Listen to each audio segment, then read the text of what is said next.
Dahil sa inaasahang pagdaan ng bagyong Opong sa Metro Manila mamaya, lumikas na ang ilang pamilyang nakatira sa mga bahaing lugar sa Quezon City. Nakaantabay na rin ang mga rescue team. May unang balita live si James Agustin. James? Susan, good morning. Isa itong Roxas District doon sa mga barangay dito sa Quezon City na nagpatupad na ng preemptive evacuation simula kagabi. Karamihan doon sa mga residente na lumikas sa mga naninirahan sa tabing ilog na karaniwan na nakakaranas ng lampas taong baha. Kagabi pa lang lumikas na ang senior citizen na si Mona patungo sa multipurpose gymnasium ng Barangay Roxas District, Quezon City bilang paghahanda sa banta ng bagyong Opong. Nakatira siya sa Gumamela Street na karaniwan daw lampas taong baha kapag tuloy-tuloy ang buhos ng ulan. Mahirap kasi pag may tubig na doon sa amin. At saka yung bahay namin hindi mapasok ng bangka. Kaya mahirap kami may rescue pag mataas na yung tubig. Kasama naman ni Mari nilang tatlo niyang anak.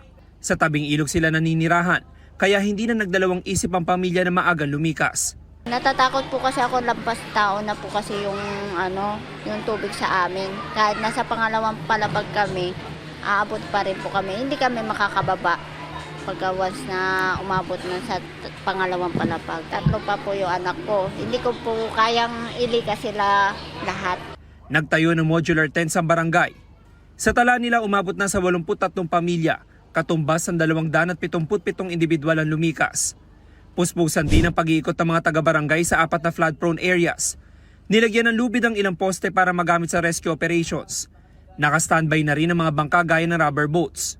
Yung mga tali, yan po yung nagiging giya namin na kung saan mapadali kami sa mga gusto pang magpa-rescue. At una-una, siyempre, nandiyan yung kalaban namin na current, na tubig.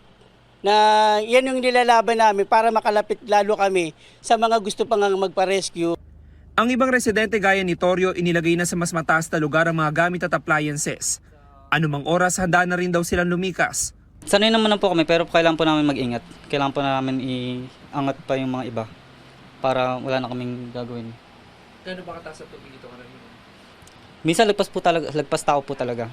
Sa barangay Bagong Silangan may inilikas na rin 16 na pamilya kagabi. Inuna ang mga senior citizen, buntis at may kapansanan. Nagpatupad na rin ng preemptive evacuation sa Barangay Apolonio Samson, lalo na sa mga residente na nakatira sa tabing ilog. Kaninang hating gabi umabot na sa 63 pamilyang nasa evacuation center.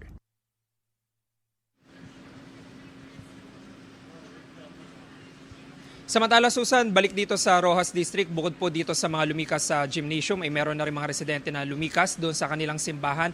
7 pamilya po yun na tinaasahan ng mga taga-barangay na madadagdagan pa yan ngayong araw. Sa lagay ng panahon naman, kaninang madaling araw ay nakakaranas tayo ng pag-ambon dito sa Quezon City, pero ngayon naman ay wala pa tayong pag-ulan na nararanasan. Yan ang unang balita mula rito sa Quezon City. Ako po si James Agustin para sa GMA Integrated News.